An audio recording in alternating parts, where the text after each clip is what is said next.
I can even see, like, if you think that the history of our country, like, the Irish were great freedom fighters, they fought against, Apparently. their invaders, and they fought for their eventual freedom, and then they had their republic, and then they fluoridated their water supply. And it's like the fight has gone out of people. They're it's been drugged. They're being drugged against their will. You see, the kids as well are fighting their fluoride fight on the grounds that it is contravening EU laws on biomedicine. Right. Insofar as you cannot be drugged against your will, and fluoride is a drug. In fact, it's more than a drug. It was listed as a poison. That's right. It's listed as a poison under Irish law of 1982. So fluoride is listed as a poison. And the British Medical Council as well in the UK, it's a complete poison. There's no... Yeah. Their findings show that it is. There's no doubt about it. Yeah, so I would love if there was a benefactor out there, or some philanthropist that would fund us taking the government to court, because we have enough evidence to win. But you do. We don't have the money to do it. Or if there's any pro bono lawyer that wants to take on the case. There's be good to put the feelers out there. Not many of those in Ireland. Not many of those in Ireland, pro bono. No, unless they're fully awakened and they're not drinking the fluoride. There must be a few, but like I say, it's hard for professionals to come out. They don't want to be ridiculed, To some extent, they are putting their careers on the line, I know, but something, people who do that, they're the people that you actually admire. Oh, definitely, and yourself. That's why I admire you so much. Thank you. I suppose we are putting ourselves on the line insofar as we're stepping outside of what's the government are saying. Even our family. But I even find it even within our family, because I think for about a year, a lot of members of our family would hardly speak to us, because it was like, oh, you're into organic farming and you're into all this, and Yeah, I get that. We're not. And I think people see difference as a threat, whereas I think I don't mind. I don't mind if people are different. I like difference. Are you in a rural area, Mark? No, we're living on just the outskirts, the suburbs of of Tralee town. Oh, well, I'm in the country, and when you're talking about the green movement, we had that. My grandfather and all of those old timers, they lived like that. They grew their own food. They slaughtered their own animals. They had their own little plot of land. They were green before there was green, Yeah, self-sufficient. We've completely lost the knack. I mean, we've lost that, the skills, unfortunately. Completely, but again, it's like, I think people don't like to question their comfort zones, so Aisling and I suppose, we're threatening their comfort zones by saying, listen, you're not safe inside there.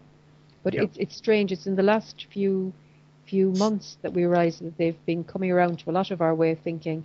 They've ordered water distillers. Yeah. They're buying organic food for their children. Mm-hmm. They're buying the Ecover products that don't have all the chemicals in them. So it's this drip effect. Sometimes you think you're having no effect on people, but that's not true.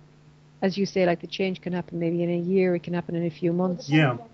That's our experience with Infowars. I mean, we're on this. We're in the bull ring in Wexford every Saturday, handing out information, and people actually are wanting to hear what we have to say, and they want to add their own thoughts to it as well, But they don't think we're lunatics or anything. Far from it. I mean.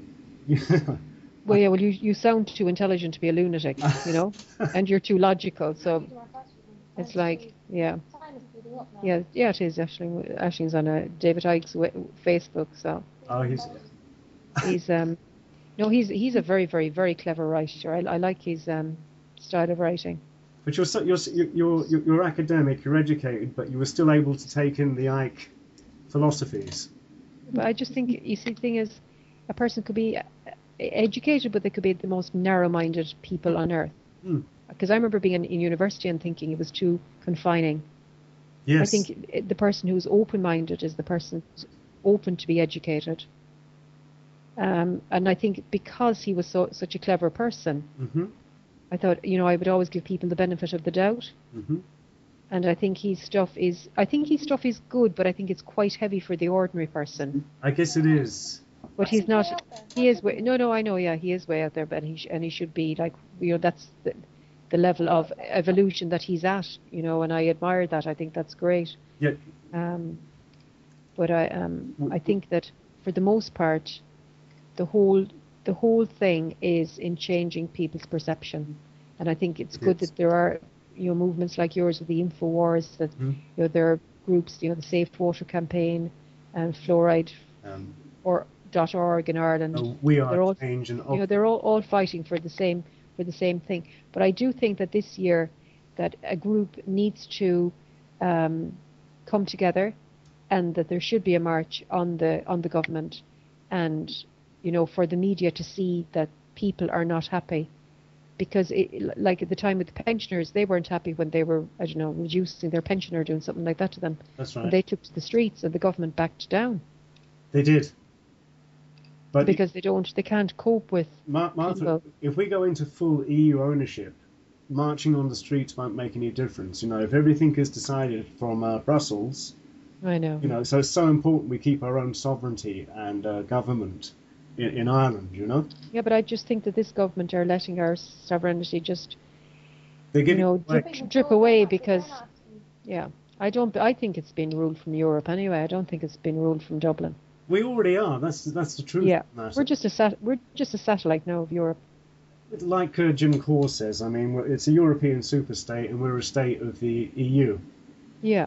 But we still have we have a portion of our sovereignty left, enough to hold on to, enough to expand on, to fight back. But I think the biggest threat is the IMF at the moment. It is